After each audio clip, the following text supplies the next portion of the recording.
guys, we are back today and we're going to be working on this.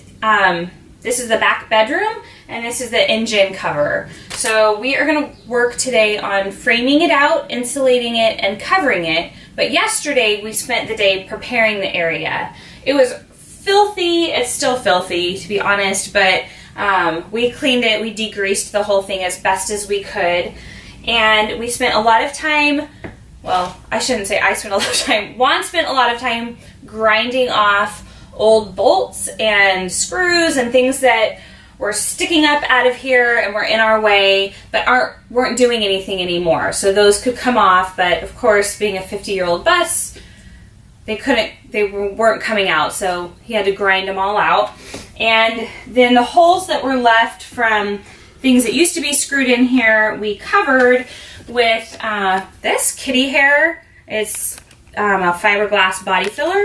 And normally it could be sanded down so that you could paint if you were fixing something on a car, but obviously we don't even need to do that because this is all going to be covered over. So we just put it on, let it cure.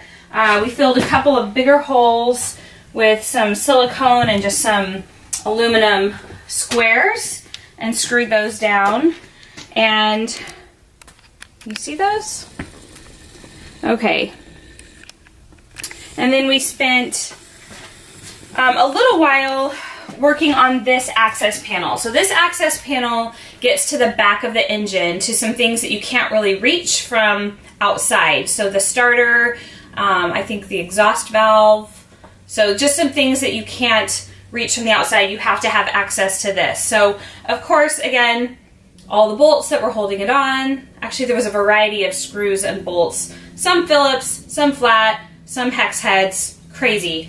But they, of course, all rusted and wouldn't come off, so ground those off, cleaned it up, and put new bolts in there. So in the event that we ever need to get into that, we'll have easy access. So we also spent some time just kind of planning out how we were going to frame this in to leave ourselves easy access to that in the future. This area is going to be our kids' bedroom.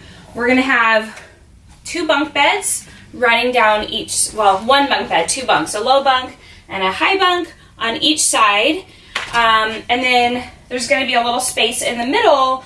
And because of the shape of this, we're going to turn it into like a little seated area. We'll, after this is framed in, we will put like cushions on here, and it'll just make an extra little seating area, which will be great. So that is the plan. Eventually there'll be a bunk resting down here with some drawers under it, and then another bunk resting up here that we have some cool ideas to put some added storage in that upper bunk as well. And that'll be the same on both sides. So it should be a really functional room. But for now, today, the plan is to frame, insulate, and cover this whole engine bay area. So that's the plan. We're gonna get going.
All right, more fun on the bus this afternoon. So all day today we've been trying to figure out how to frame this piece in. So originally we had bought some screws, some wood to metal screws to screw these ribs in, and then we're going to put insulation in between them all. The problem is at the very top here, underneath here, are all the air filter elements for the engine. So we didn't feel comfortable drilling through those and like into the air filter box. In addition to that, over here on the other side it's a water, so it's an expansion tank for the radiator. So that would have been even worse. So we're trying some liquid nails. It was hard to even clamp it because first of all, it's at an angle. So we spent all morning trying to figure out, okay, what angle is it at? And we got our kids in their math lessons are learning about angles, and so we've got this what is it? It's a goniometer. So it basically just, I don't know if you can see that, but it just basically tells you like, okay, what angle is this thing at? And so, whoops. All right, let's set this up. Jeez. Now we'll even go past that. Oh, jeez. Okay. All right. Yeah, it looks like it's so hard to clamp because it's... Oh my God, I'm still recording if you want to... Okay. I've got to back this out and put it back in.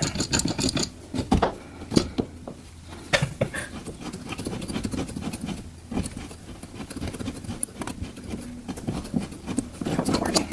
Just pulling the junk off there. Can I do it to there? Nope.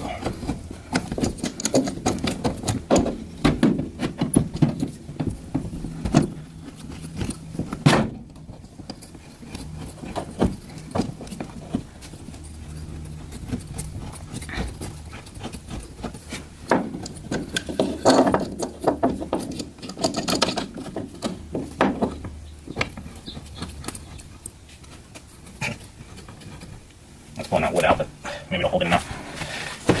So we've liquid nailed it in. It doesn't seem like it's going to work very well. We can't even really clamp it very well because both sides are curved. So the back is curved, and then the front side is curved. Yeah, that's curved.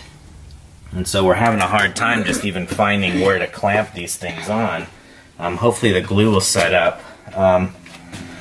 So that's what we're working on today. We're kind of struggling with it because also this is not just one flat piece. It goes down and then it angles again and then it comes across the bottom.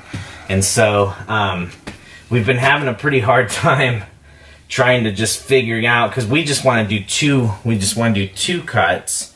And so we're going to have to kind of make a spacer in there that's the right distance away. Down here we can see in the back, we can see the back of the engine, so we can drill into there. It's not as big a deal, but we were really worried about the top part, just drilling into the air cleaning system and getting stuff in there. So that's why we decided to glue the top. So hopefully it works out.